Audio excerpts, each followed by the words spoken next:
नमस्कार। हिंदू कैलेंडर में कार्तिक मास 8वां महीना माना जाता है और इस महीने भगवान विष्णु योग निद्रा से जागते हैं और इसी महीने में भगवान विष्णु और भगवान श्री कृष्ण के पूजन का विधान है। यह महीना दामोदर माह के नाम से भी जाना जाता है और यह आध्यात्मिक ज्ञान और शुद्धि का महीना है। तो भीष्म पितामह ने श्री भगवान विष्णु का सम्मान करते हुए कार्तिक माह में ही अपने शरीर का त्याग किया था। ये मान्यता यह है कि इस महीने भगवान विष्णु और श्री कृष्ण की पूजा करने से संकटों से मुक्ति मिलती है, सुख समृद्धि आती है। और जाने कार्तिक मास कब से कब तक, तुलसी पूजा और विधि नियम सारी चीज जानते हैं।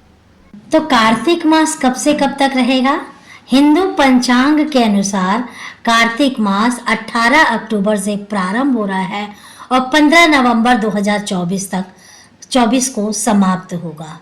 फिर से बता रही हूँ, 18 अक्टूबर से प्रारंभ हो रहा है कार्तिक स्नान और 15 नवंबर 2024 को समाप्त होगा। कार्तिक स्नान का महत्व: इस महीने सूर्योदय से पूर्व उठकर पवित्र नदी में स्नान करने का विधान है।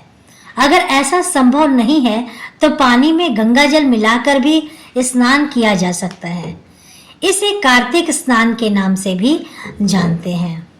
मान्यता है कि ऐसा करने से व्यक्ति को पुण्य कर्मों की प्राप्ति होती है, पुण्य कर्मों के फलों की प्राप्ति होती है। और इसी महीने दीपदान और तुलसी पूजन करने का भी प्रावधान है। यह बहुत ही शुभ माना जाता है और लाभकारी माना जाता है।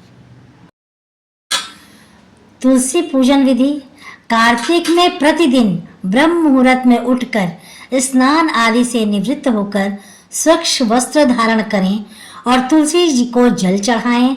जल संभव हो तो गाय का कच्चा दूध मिलाकर जल अर्पित करें और ये महाप्रसाद माना जाता है। तुलसी जी की जल अर्पित करते समय महाप्रसाद जननी, सर्व सौभाग्य वर्धिनी, आदि व्याधि हरा नित्यम तुलसी त्वम नमस्तुते मंत्र का जाप करते रहना चाहिए। तुलसी के पेड़ में कार्तिक मास में सुबह शाम दीपक जलाएं। मान्यता है कि तुलसी पूजन करने से माँ लक्ष्मी प्रसन्न होती हैं। अगर कार्तिक मास में आप नियमित सुबह शाम तुलसी पूजन करते हैं तो ध्यान रखिए कि रविवार के दिन तुलसी के पौधों में जल ना चढ़ाएं, ना उसको टच करें। कार्तिक मास के दौरान तुलसी जी का पत्ता भी नहीं तोड़ना चाहिए। आप जल तो ना चढ़ाएं परंतु दीप दान कर सकते हैं, दीपक सुबह शाम जला सकते हैं। भोग लगाने के लिए तुलसी के पुराने या जमीन में गिरे हुए पत्तों का प्रयोग कर लेना चाहिए या आप एक दिन पहले ही तुलसी जी को कहीं से तोड़ लें, 1-2।